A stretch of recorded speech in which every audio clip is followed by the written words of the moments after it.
walk worthy of God. I surrender all to Jesus. Fantastic. But there is another side to the coin, and this is from eternity.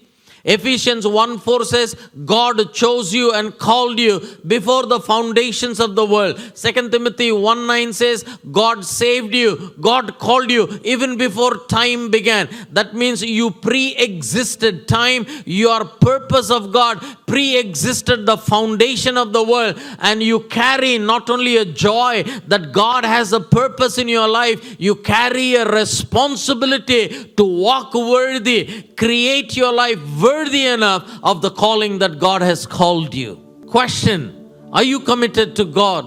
Oh yes. Question, are you equally committed to the purposes of God? We always say, churches we preach, God is not a convenience, God is a covenant, God is number one, so is the purpose of God. But when you understand God in your life, when you understand that the purposes of God, you will live a life that will be pleasing or worthy of the calling that God has called you for. Look at the examples that are there in the Bible.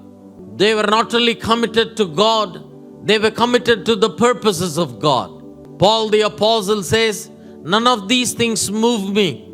I am marching towards the prize for the high calling of God in Christ Jesus.